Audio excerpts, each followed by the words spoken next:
Hope you're all okay. You've had a wonderful bank holiday weekend and celebrating VE Day on Friday.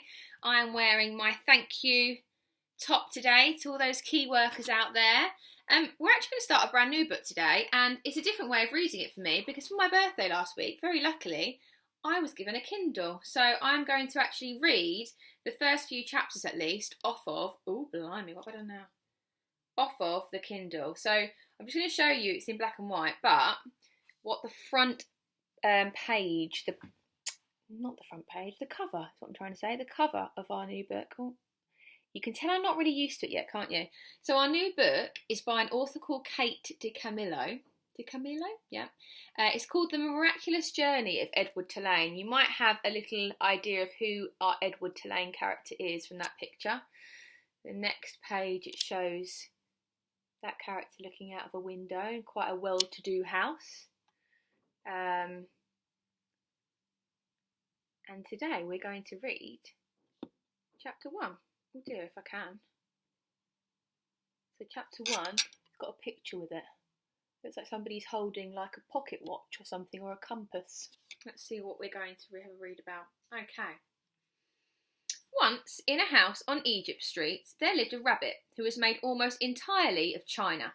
He had china arms and china legs, china paws and a china head, a china torso and a china nose. His arms and legs were jointed and joined by wire so that his china elbows and china knees could be bent, giving him much freedom of movement.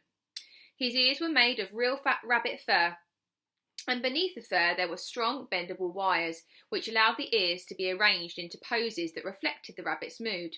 Jaunty, tired. His tail, too, was made of real rabbit fur and was fluffy and soft and well-shaped.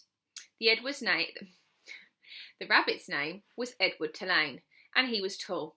He measured almost 3 feet from the tip of his ears to the tip of his feet. His eyes were painted a penetrating and intelligent blue. In all, Edward Tulane felt himself to be an exceptional specimen. Only his whiskers gave him pause. They were long and elegant, as they should be, but they were of uncertain origin. Edward felt quite strongly that they were not the whiskers of a rabbit, whom the whiskers had belonged to initially. What an unsavoury animal was a question that Edward could not bear to consider for too long, so he did not. He preferred, as a rule, not to think of any unpleasant thoughts. Edward's mistress was a 10-year-old, dark-haired girl named Abilene Tulane, who thought almost as highly of Edward as Edward thought of himself. Each morning, after she dressed herself for school, Abilene dressed Edward. The china rabbit was in possession of an extraordinary wardrobe composed of handmade silk suits, custom shoes fashioned from the finest leather and designed specifically for his rabbit feet, and a wide array of hats equipped with holes so that they could easily fit over Edward's large and expressive ears. Each pair of well-cut pants had a small pocket for Edward's gold pocket watch. Abilene would wound his watch for him each morning. Wound means to kind of keep the energy going and to keep it from ticking, to keep it ticking. Now, Edward, she said to him after she was done winding the watch, when the big hand is on the 12 and the little hand is on the 3, I will come home to you. She placed Edward on a chair in the dining room and positioned the chair so that Edward was looking out of the window and could see the path that led up to the Tulane front door. Abilene balanced the watch on his left leg. She kissed the tips of his ears and then she left Edward, spent the day staring out at Egypt Street, listening to the tick of his watch and waiting.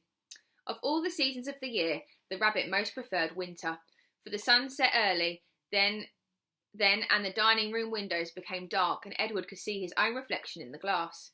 And what a reflection it was! What an elegant figure he cut! Edward never ceased to be amazed at his own fineness.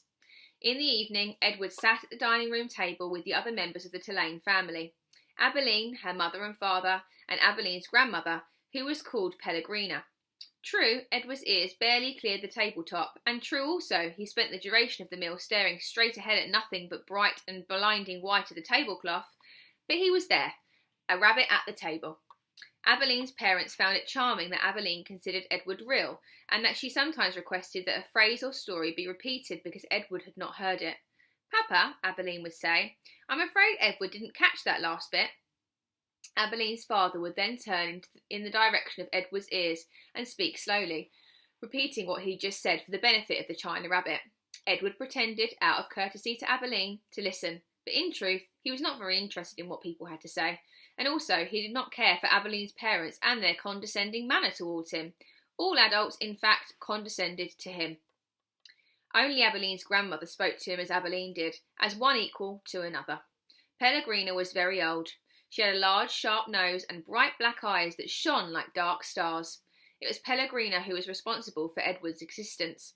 It was she who had commissioned his making, she who had ordered his silk suits and his pocket watch, his jaunty hats and his bendable ears, his fine leather shoes and his jointed arms and legs, all from a master craftswoman in her native France. It was Pellegrina who had given him as a gift to Abilene on her 7th birthday. And it was Pellegrina who came each night to tuck Abilene into her bed and Edward into his. "Will you tell us a story, Pellegrina?"